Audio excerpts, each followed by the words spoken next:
Hi, I'm Paul-Marcel. So Builder Bob asked me if the MFK-700 from Festool is all that it's cracked up to be, because of course it's a tempting little router.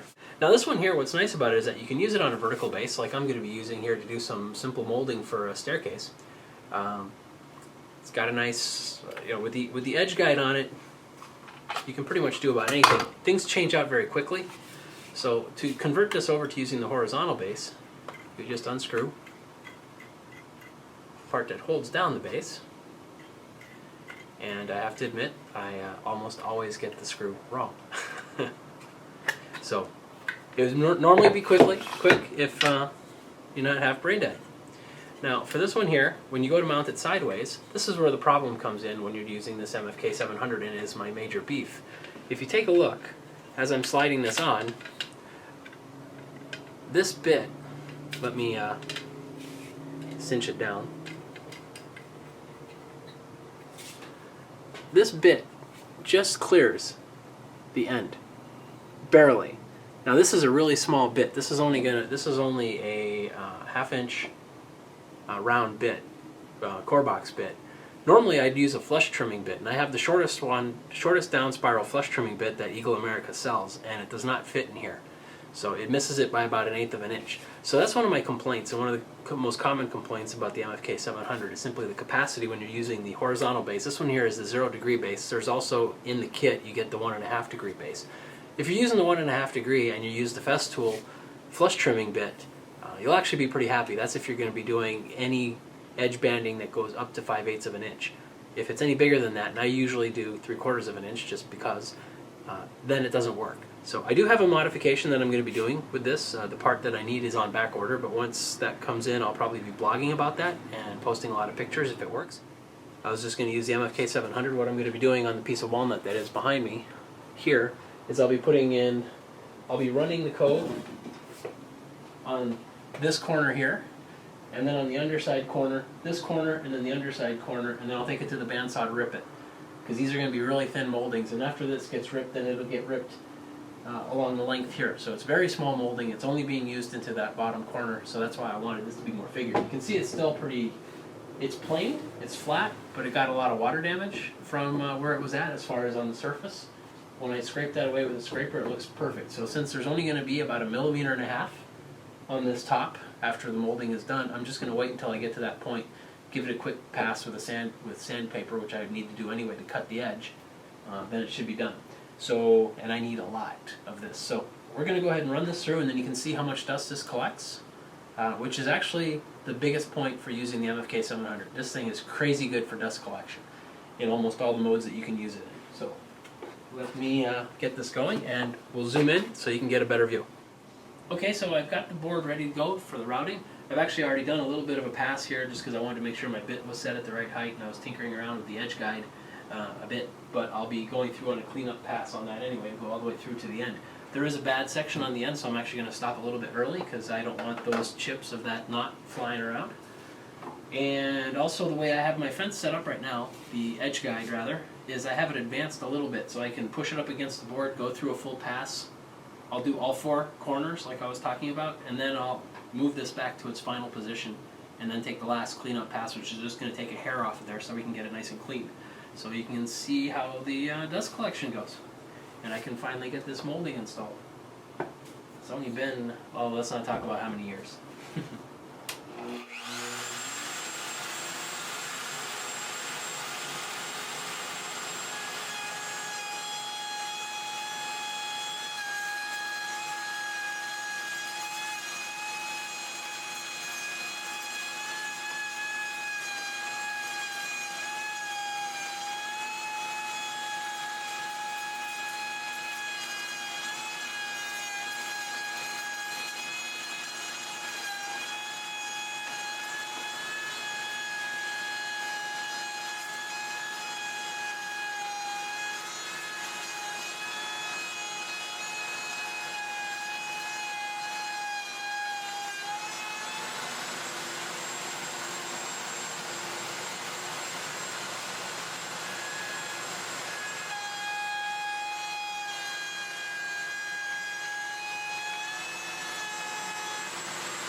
not bad, other than a couple chips that came flying off when we hit some chippy areas. There's just a little bit of junk here from when I pulled the router off. Other than that, it's pretty much, I wouldn't be doing edges this cleanly otherwise.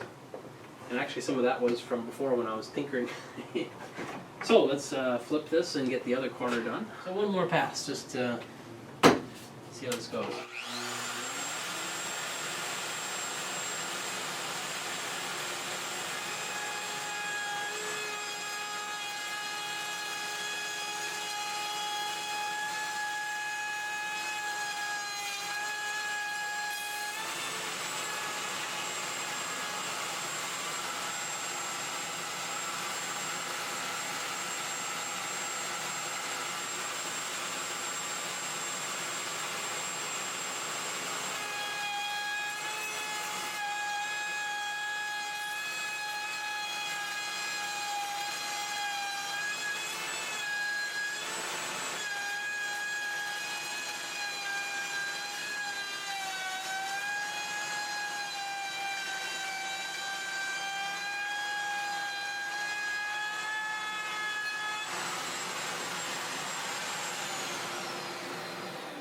The reason why I cut the video is because I had forgotten what time it was and that the garage door was open.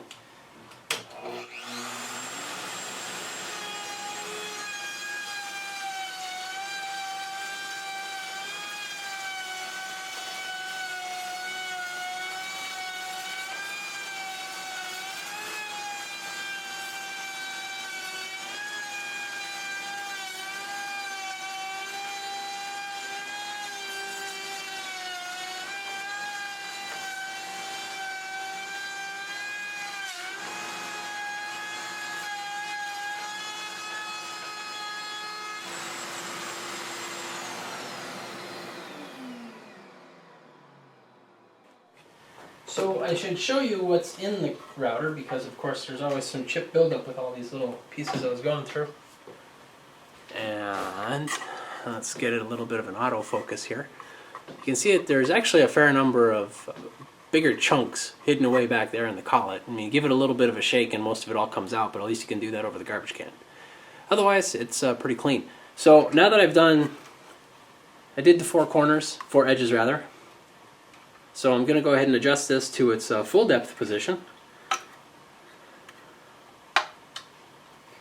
And we'll go over all four of those again. They should go really quickly because it's barely going to take anything off.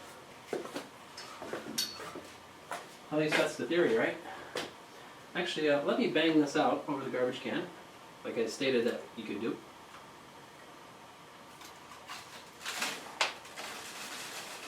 Wow, it's actually pretty full. Much better.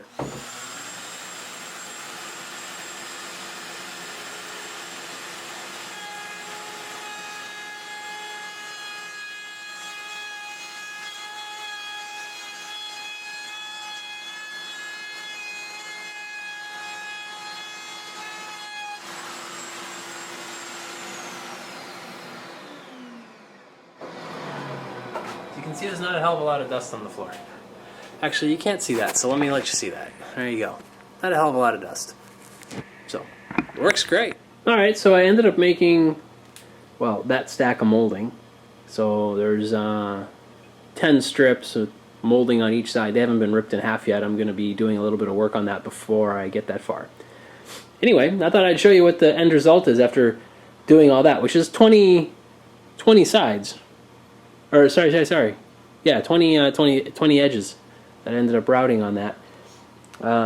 This is what's left, and honestly, I was hand planing the kerfy edges of this after it goes through the bandsaw. So, seriously, that's where most of this mess came from. See you later.